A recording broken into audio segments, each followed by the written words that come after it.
On August 29, 2025, President Donald Trump made a decision that would send shockwaves through the political landscape. In a move that few anticipated, he signed a memorandum in the Oval Office, surrounded by close advisors and senior staff.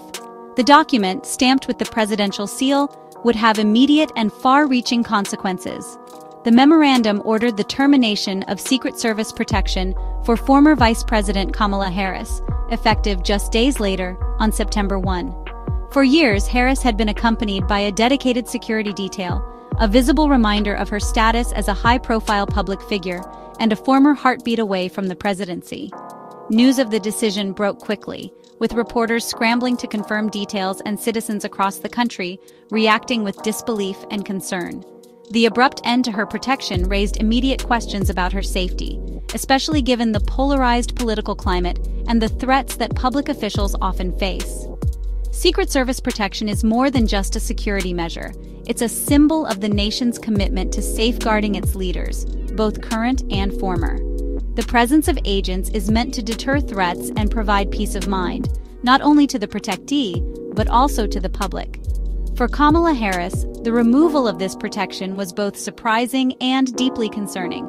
As the first woman, first Black, and first South Asian vice president, Harris is a historic figure whose prominence has made her a target for criticism and, at times, threats.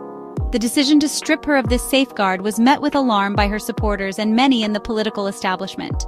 The timing of the move was especially critical. Harris was preparing to embark on a major international book tour, with scheduled appearances in several countries. Such high-profile travel typically requires extensive security planning, and the sudden loss of Secret Service protection left her team scrambling to make alternative arrangements. The announcement ignited a firestorm of political and public debate. Supporters of Harris accused the administration of playing politics with her safety, while critics argued about the precedent and necessity of continued protection for former officials. Protests erupted in Washington, D.C., and the issue dominated headlines and talk shows. As journalists pressed for answers at press conferences and analysts debated the motivations behind the move, the nation was left to grapple with a fundamental question. Was this a routine administrative decision, or was there something more at play? The controversy surrounding the end of Kamala Harris's Secret Service protection would only continue to grow in the days that followed. When it comes to the safety of America's highest-ranking officials, the question of who decides and why takes on enormous significance. Secret Service protection is not just a matter of routine. It's a carefully managed responsibility, ultimately overseen by the President of the United States. The President holds the unique authority to grant, extend, or revoke Secret Service protection for former vice presidents and other high-profile individuals, a power that is both practical and deeply political. This authority means that the President can weigh a variety of factors, ranging from credible threats and intelligence reports to public sentiment and political considerations, when making decisions about who receives protection and for how long. By law, former vice presidents are typically entitled to Secret Service protection for 6 months after leaving office. This period is designed to provide a buffer as they transition back into private life, when they may still be at risk due to their recent high-profile status. In the case of Kamala Harris, her protection was originally set to expire in July 2025, following the standard 6-month window after her term as vice president ended. However, the situation surrounding Harris was anything but ordinary. President Biden, citing ongoing and credible threats, made the decision to extend Harris's Secret Service protection beyond the usual cutoff. This move was not unprecedented, but it was notable for the level of concern it reflected about her safety. The president's ability to extend protection is a critical tool, especially in times of heightened political tension or when specific threats are identified. It allows for flexibility in responding to evolving security needs, ensuring that former officials are not left vulnerable. In Harris's case, Biden's decision was seen as a proactive measure, prioritizing her safety in a climate where political figures often face intense scrutiny and, at times, real danger. However, when Donald Trump assumed the presidency, he chose to reverse Biden's extension, opting to revert to the standard 6-month cutoff for Harris's protection. This decision was swift and signaled a return to the established norm. The abrupt change meant that Harris's security detail would be withdrawn sooner than anticipated. raising questions about the reasoning and timing behind the move. These decisions highlight the president's broad discretionary power over security arrangements for former officials. The process is not strictly governed by law, but rather by the judgment and priorities of whoever holds the office. As a result, each administration can set its own tone, sometimes extending protection as a gesture of goodwill or caution, and at other times adhering strictly to the letter of the law. The political nature of these decisions cannot be ignored. They often spark debate among analysts, commentators, and the public, who may interpret them as signals of support, retribution, or simply a shift in policy priorities. Ultimately, the decision to extend or end Secret Service protection is more than a bureaucratic formality. It's a reflection of the values, concerns, and political calculations of the nation's leader at a given moment in history. Before Trump's order, Biden extended Harris's protection due to ongoing threats. Harris, as a historic figure, faced elevated risks documented by security agencies. The extension was a proactive measure to ensure her safety beyond the standard period. Trump's reversal canceled this extension, raising questions about the motivations. The decision appeared to countermand a security judgment made by the previous administration. It highlighted the political nature of security decisions. Trump's memorandum revoked Harris's Secret Service protection, effective September 1st. The decision was not based on a new threat assessment. It appeared to be a political decision, not a security one. The withdrawal of federal protection forced a rapid transition to state or private security. This demonstrated presidential authority over security decisions. The move reset Harris's protection to the original 6-month cutoff. It raised questions about the motivations behind the decision. The action highlighted the political nature of security decisions.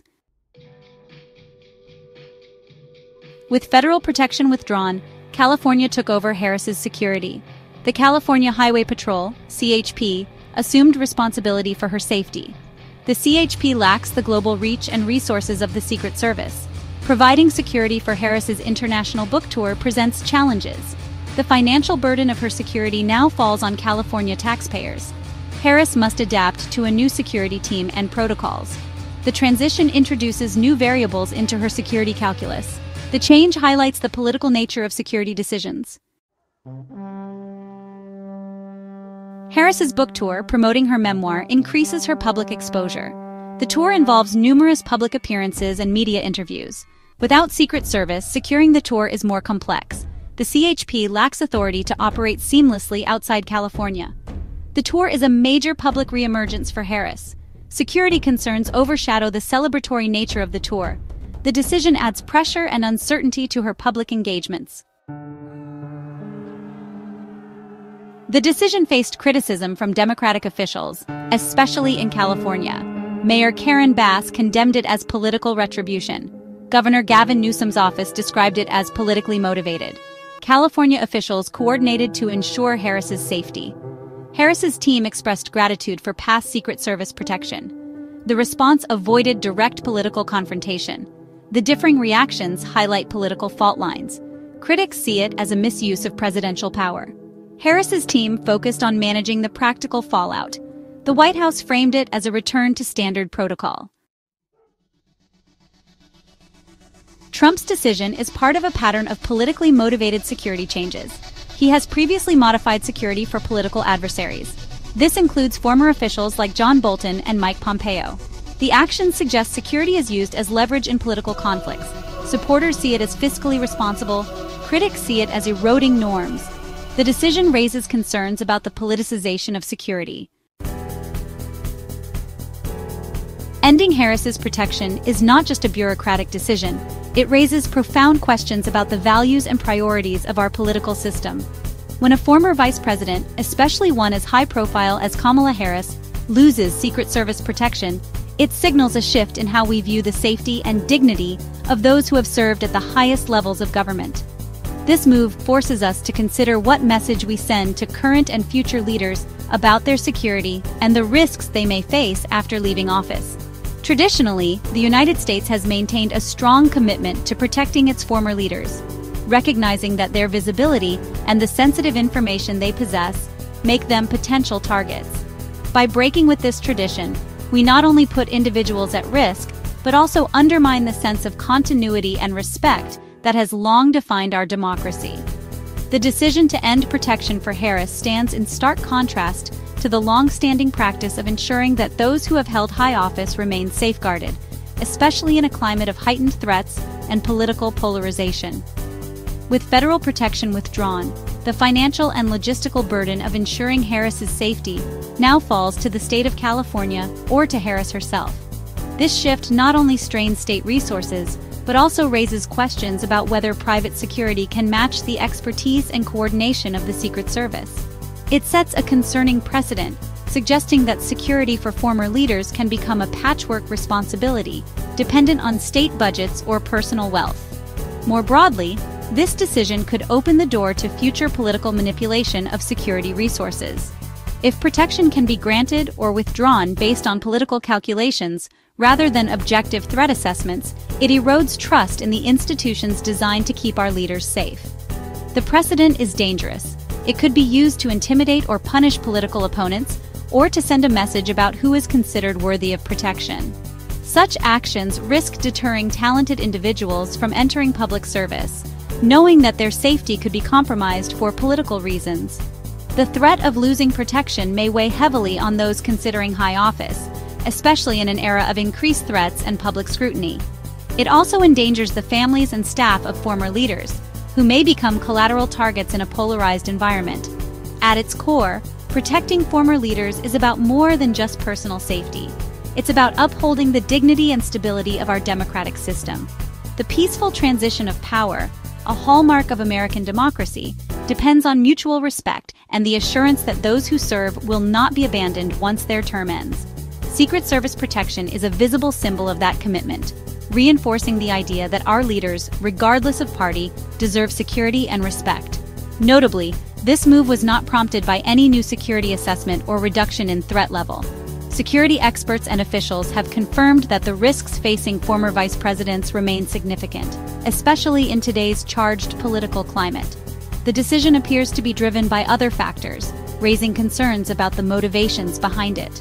Ultimately, this episode highlights a troubling shift in our political culture, one where partisan impulses increasingly override established norms and bipartisan traditions. The debate over Harris's security is a microcosm of broader divisions, reflecting how even matters of personal safety can become entangled in political battles. The decision to end protection for Kamala Harris is more than a policy change. It's a stark reminder of how political considerations can shape, and sometimes undermine, the very systems designed to protect our democracy and those who serve it.